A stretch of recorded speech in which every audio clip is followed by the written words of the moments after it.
सुप्रभात बच्चों, आइए चलते हैं आज के टॉपिक की तरफ। आज कक्षा 10वीं विषय विज्ञान, इसमें आज हम लोग अध्याय 3 धातु और अधातु, इस अध्याय के कुछ टॉपिक्स पे चर्चा करेंगे। तो आइए चलते हैं टॉपिक की तरफ। वे सूक्ष्मतम कण जिनसे पदार्थ निर्मित होते हैं तत्व कहलाते हैं।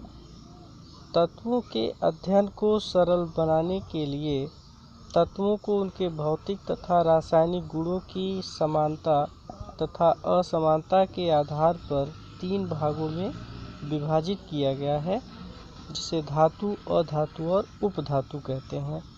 तो धातु, अधातु या उपधातु का अध्ययन करने के पहले हम लोग ये समझ लेते हैं कि धातु, अधातु, उपधातु में इनको विभाजित कैसे किया गया है, क्या कारण था। तो आप सभी लोगों को अभी जैसा कि मैंने बताया कि कोई भी पदार्थ, उसका निर्माण सूक्ष्मतम से सूक्ष्मतम कणों से मिलकर के होता है। तो जो कण होते हैं उनको हम लोग क्या कहते हैं, तत्व, मेटल कहते हैं। अब इन तत्वों के अध्ययन को सरल बनाने के लिए जब हम तत्व के बारे में जानेंगे कि ये तत्व का निर्माण कैसे हुआ है, तभी तो हम लोग धातु, अधातु, उपधातु को समझेंगे।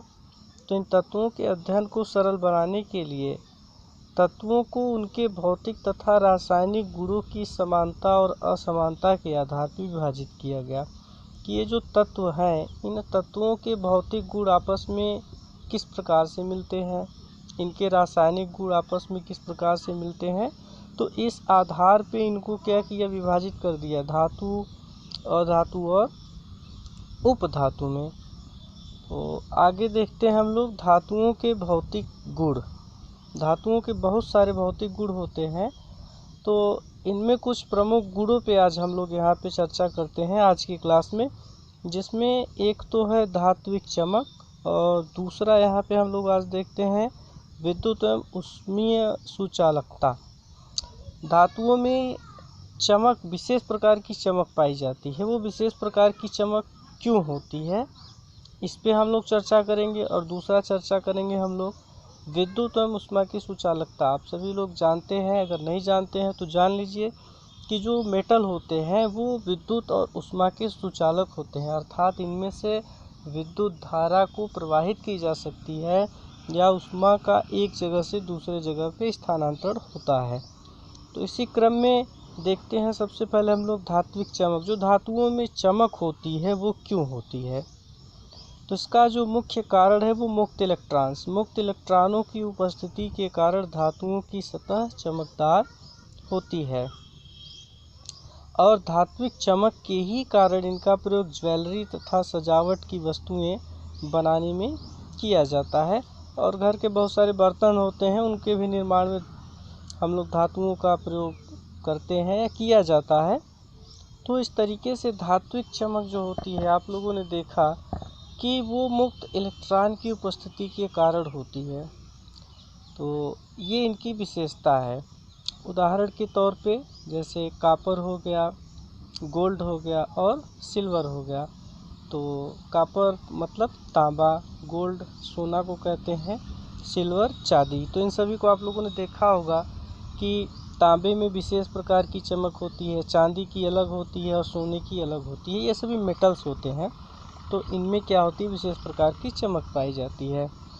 अब दूसरा जो है विद्युत एवं ऊष्मा की सुचालकता, तो ऐसा क्यों होता है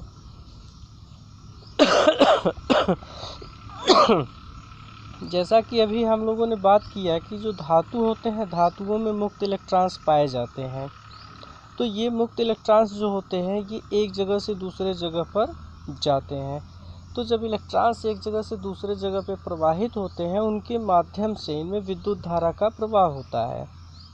और इसी तरीके से इसमें ऊष्मा का भी क्या होता है, संचालन होता है एक जगह से दो जगह पे।